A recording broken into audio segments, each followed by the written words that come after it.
Hi, I'm Martin Pagel. I've been talking with Joyce and Marty and many in the West Seattle neighborhood about how to improve transit options for West Seattle. I grew up in Europe with light rail and gondolas in many places. Joyce traveled to Medellin and experienced how gondolas crisscross the city to connect the neighborhoods across the hills. We thought gondolas would be a far better solution for West Seattle than light rail and want to convince Sound Transit to adapt gondola technology. Curious what a gondola may look like? Let's have a look at London. It doesn't have to deal with the Duwamish, but instead the River Thames. In the middle of London, the Emirates airline connects both sides of the River Thames. Cabins circle on a wire continuously. Every 10 seconds, another cabin arrives, moves off the wire so that it can slow down for people to enter one of the cabins. Everybody has a quiet ride with a great view. To stay off the river traffic, very high towers were used. For the Duwamish, we would not need to build them quite as high. A gondola station is typically much smaller than the light rail station. It may include an escalator or an elevator for people with disabilities or a bike.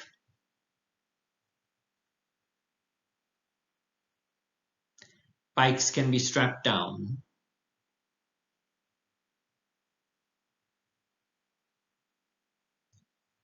Call buttons and a security camera may be included with the cabin so that operating personnel can monitor safety.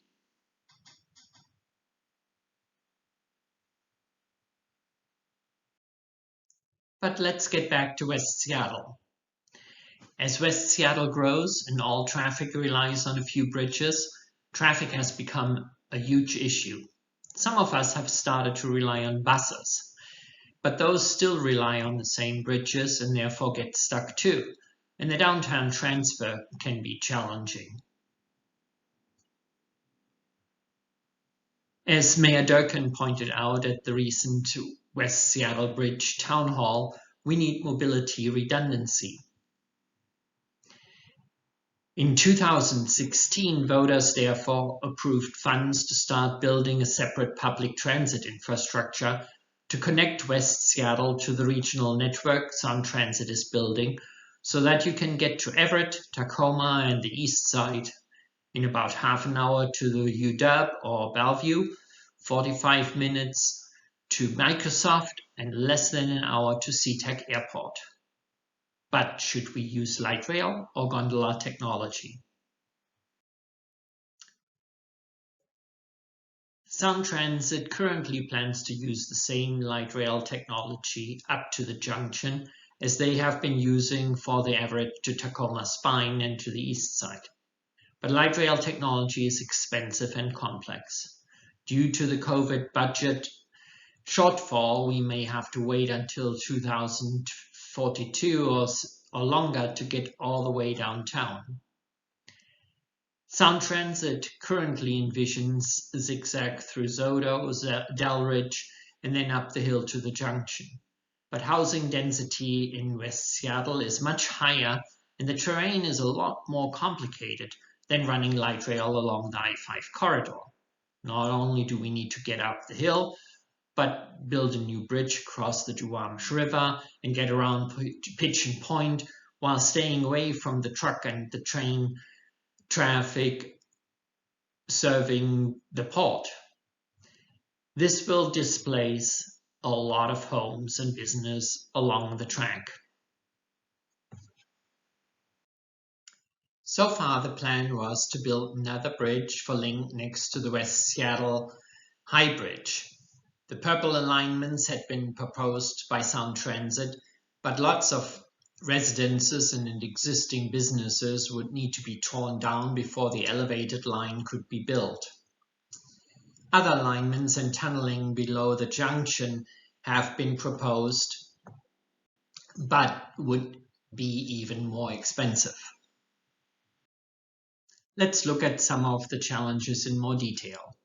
Sound Transit provided this early design drawing to build a station on Del Ridge, pass the Youngstown Arts Center, and continue along Genesee along the golf course. But to make it up the hill, it calls for a huge overpass.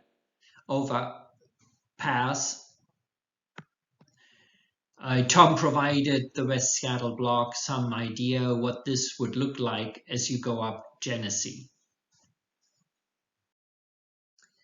In up Alaska, those towers would occupy a full lane. Parking and bike infrastructure would suffer. Station size is another big issue. This is how Sound Transit envisions the station west of the junction. As you walk out the Husky Deli, you would look at that station, and it would cover the whole parking lot essentially. Link stations need to be big enough to accommodate trains with 4 cars, which creates some challenges in urban neighborhoods. Northgate Station is a good example. It covers a block and part of the intersection too. Which leads me to our gondola proposal. Gondola stations are about a quarter the size of a light rail station. They can be at ground level, elevated, or on top of a link or bus station, making a transfer quick and easy. How does a gondola work?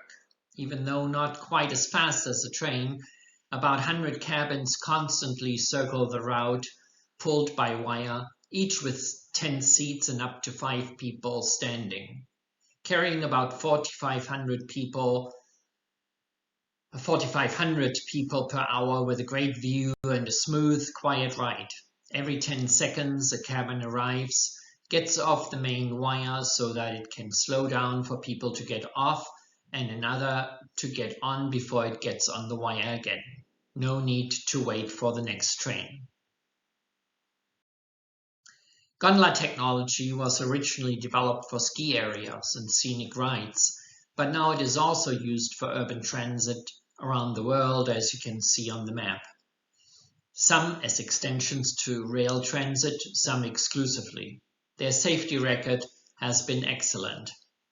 Multiple vendors have off-the-shelf components which speeds up construction and reduces risk. No wonder several cities in the US are considering adding urban gondolas. We plan to serve the same stations as voters agreed on in Sound Transit 3, from the junction to Avalon to Delridge to Sodo, and then along the 3rd Avenue link alignment to the International District.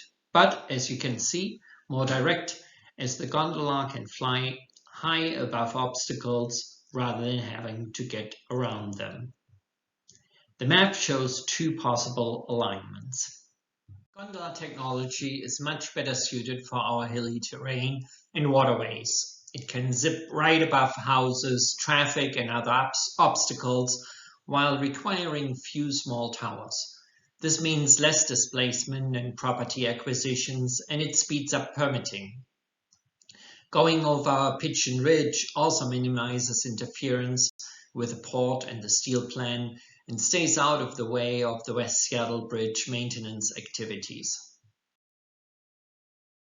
The main components of a gondola are standardized and get to the construction site pre-assembled.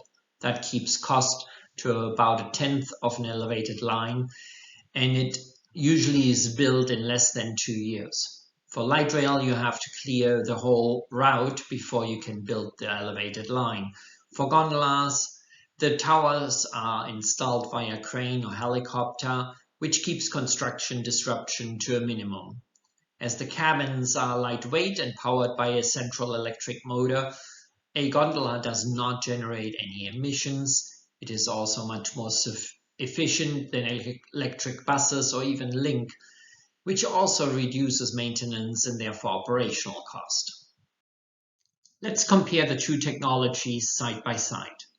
While light rail can handle more people, a gondola can still handle more than the 37,000 rides Sound Transit expects for 2040. But building a light rail is about 10 times as expensive than a gondola and far more disruptive, as you need to clear a path and build an elevated track, big stations, and it would require a separate Duwamish bridge. For a gondola, you can just drop a few towers in to run a line. With the current COVID-related budget shortfall, the link schedule may get pushed out until 2042 or later, while the gondola could be operational in 2024. While light rail is faster, you may have to wait for the next train, while a gondola can run more direct and runs continuously. No need to wait. The comfy gondola cabins provide a great view, smooth, safe, and quiet ride, while trains have big cars and a noisier ride. Gondolas are more likely to survive an earthquake, have zero emissions, and are extremely efficient to operate. We will need to convince the city representatives Durkin and Juarez and King County representatives Constantine and McDermott to agree to present this alternative transit concept to the board. If they will agree to do so, we believe the board will be happy to save about $2 billion, because the current Sound Transit budget is short about the same amount. This will allow Sound Transit to keep their other projects on schedule. The first step could be to get a feasibility study done to determine the detailed alignment and update the environmental impact statement, which is currently being worked on. For more information and to get added to our mailing list, send email to westseattleskylink@gmail.com. Thank you so much.